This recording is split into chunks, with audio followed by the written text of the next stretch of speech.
The biography of the Buddha usually tells the life of Siddhartha Gautama, all the way from his birth, through his renunciation of the royal palace, his enlightenment and propagation of Buddhism, to his parinirvana. In this presentation of the life of the Buddha, we have also gone beyond his final lifetime to tell a little of his striving for perfection throughout countless lifetimes as a bodhisattva, leading up to the final lifetime when he was able to become enlightened as the Lord Buddha. The life of the Buddha can be studied from many angles, but here we will concentrate on the life of the Buddha as it brought benefit to the world and those around him, especially how his teaching and example brought others to the ultimate happiness of nirvana. In overview, the Buddha brought benefit to the world in 3 different ways: benefit to the beings of the world, benefit to his own relatives, and benefits towards Buddhism. We will look in detail at each of the sort of benefits in turn. The benefits the Buddha brought to the world did not include merely humans and animals, but even beings in realms beyond what the naked eye can see, such as beings in the unfortunate realms, angels and Brahmas.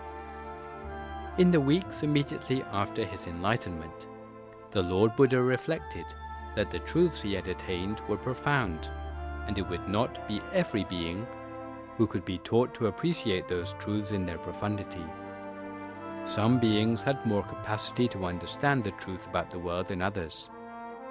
The Buddha thus distinguished 4 different categories of beings, comparing them to 4 types of lotus as follows.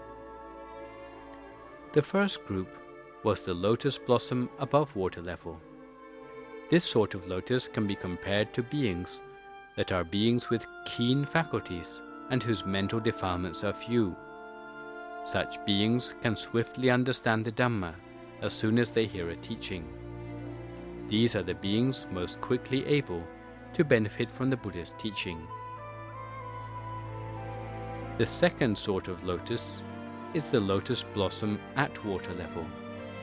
This sort of lotus can be compared to beings with a good disposition, easy to instruct, and who can understand the Dhamma after a little clarification. These are the beings who, with a little effort, can benefit from the Buddha's teaching. The third sort of lotus is the lotus blossom just beneath the water level. This sort of lotus can be compared to beings with little wisdom, who can understand the Buddha's teachings only after a lengthy exposition. These are beings who, with considerable effort, can still benefit from the Buddha's teaching. The fourth and last sort of lotus blossom is the lotus bud still beneath the mud of the river bottom. This sort of lotus can be compared to beings who are dull in their faculties, of bad disposition, and difficult to instruct. These are beings who, even with great investment of effort, have hardly no chance to benefit from the Buddha's teaching. In teaching Buddhism, the Buddha expended most of his effort on the first 3 categories, and as a result, many were able to benefit from the Dhamma, becoming enlightened in his footsteps. It was these 3 groups that gave the Buddha the compassion to teach the truth for the benefit of others in the world. The Buddha made his teaching activities part of his daily routine, using 5 regular parts of every day of his 45-year dispensation. In the morning, he would go out on alms round every day with his bowl to give common people the opportunity to practice generosity by donating food into his bowl. The alms round activity is said to perpetuate the customs of all the Buddhas, sets a good example for future generations of monks, and gives all lay people, rich or poor, the opportunity to accumulate merit for themselves. Going on alms round, rather than merely waiting for donations of food at the temple, even when the Buddha was aged or ill, is said to demonstrate the great compassion of the Lord Buddha. In the early evening, the Lord Buddha would expound his teachings for the public. Wherever the Buddha was in residence, local villagers and people from the neighborhood would come to him in the evening to pay respect and make offerings. The topic of his teaching would often be the progressive sermon, which talked of the importance of generosity, self-discipline, the advantages of rebirth in heaven, the harm of sensual pleasure, and the benefits of ordination.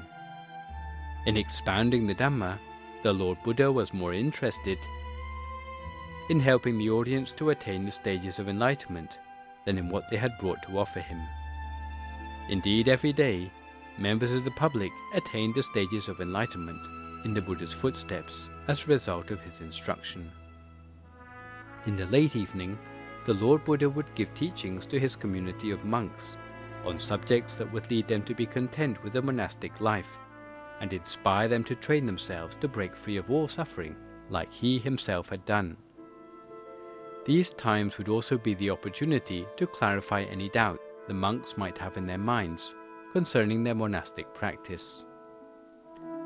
During the night, the Lord Buddha would answer questions from angels and Brahmas who came to earth from the celestial realms to seek audience with the Buddha at a time when most people were asleep. Some would ask questions. Some would deliver their own discourse to the Buddha. Some came to listen to the sermons addressed to others. The Lord Buddha would answer their questions or establish them with the Triple Gem as their refuge. Many of the angels or Brahmas coming for audience with the Buddha also attained the stages of enlightenment. This is why, in the chanting in homage to the Buddha, we often find the words, "who is a teacher of all human and celestial beings." Before dawn, he would meditate to survey the world with his Buddha eye, in search of anyone ripe for awakening. In this way, he would know whom his teachings would benefit the most as he went out to teach each day. Sometimes the Buddha's ministry to those who needed his teachings would take him far afield. One example of such ministry is when the Buddha intervened to give a teaching to the notorious robber Angulimala before he was able to harm his mother. The Lord Buddha taught in this way throughout the 45 years of his ministry. Even up to the last day of his life, he did not tire of teaching and helped the ascetic Supata to reach enlightenment only hours before he himself entered Parinirvana. The second sort of benefit the Buddha brought to the world was benefit to his own family and relations. His family was King Suddhodana of the city of Kapilavastu, while his mother was Queen Maya of the kingdom of Devadaha. He never forgot his debt of gratitude to the family who had raised him, and repaid that debt of gratitude by instructing his family to the point they too could reach enlightenment or be ordained in his footsteps. Shortly after his enlightenment, he returned to his hometown at the invitation of his father, King Suddhodana. The Buddha visited Kapilavastu with 20,000 monks.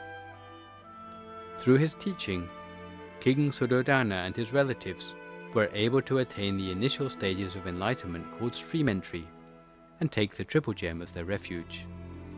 The next day, he instructed his father further in the Dhamma, to the point his father reached a yet higher stage of enlightenment called the Once Returner.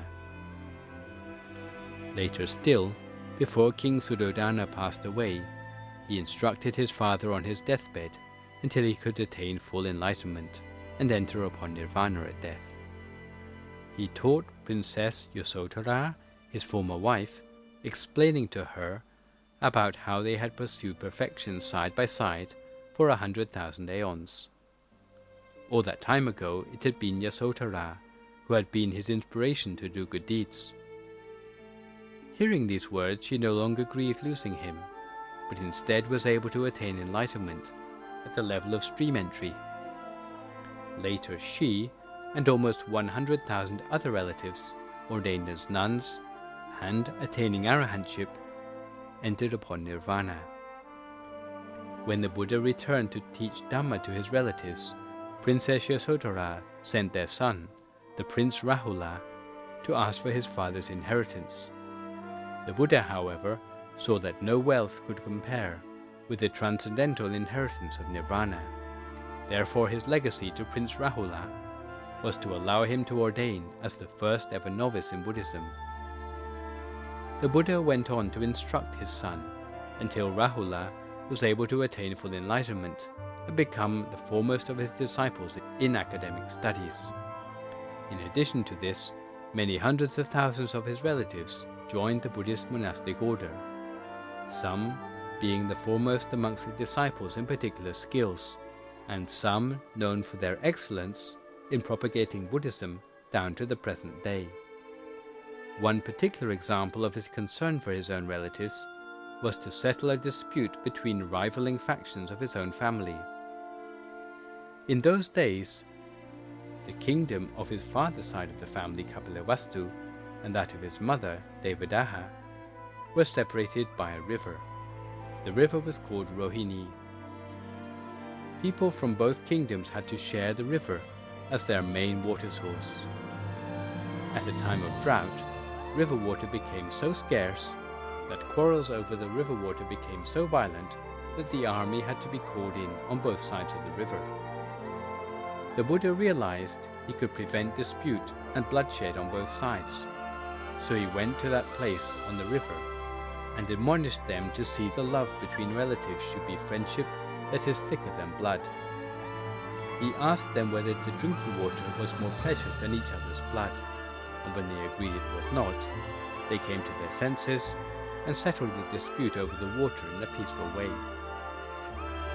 On another occasion, there was a quarrel between his relatives and the prince of Kosala.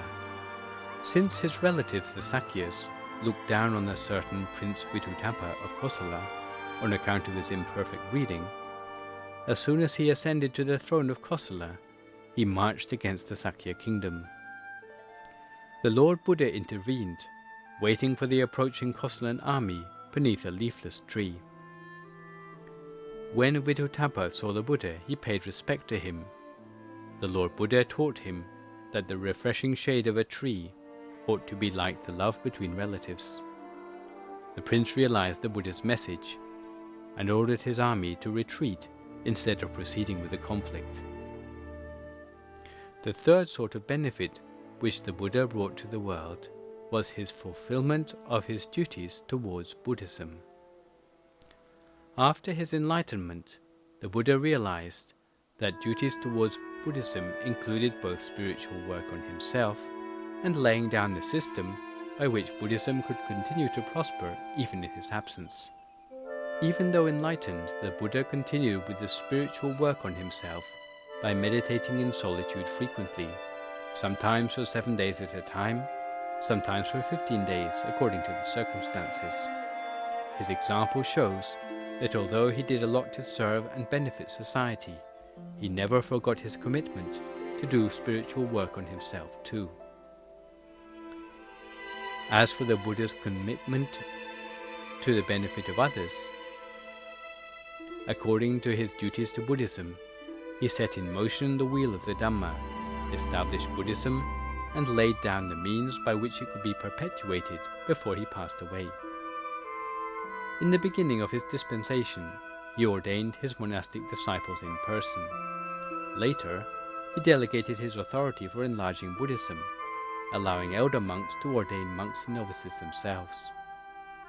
Because he had a long-term vision of Buddhism extending beyond his own death, he laid down the structures so that monks could look after themselves, and the teachings and disciplines he left behind could overcome the doubts of monks in his place.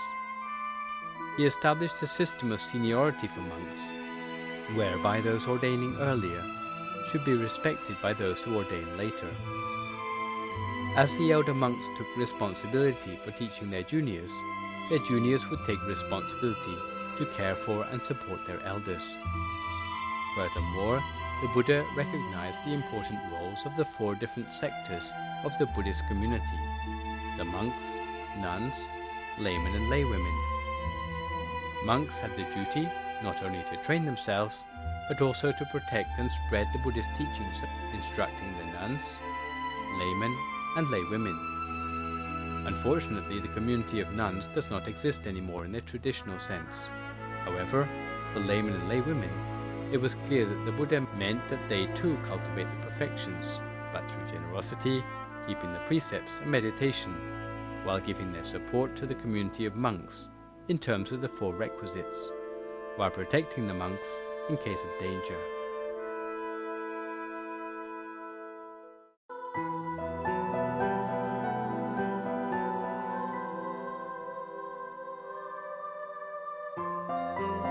All these structures laid down by the Buddha are expressions of the Buddha's responsibility for the perpetuation of Buddhism.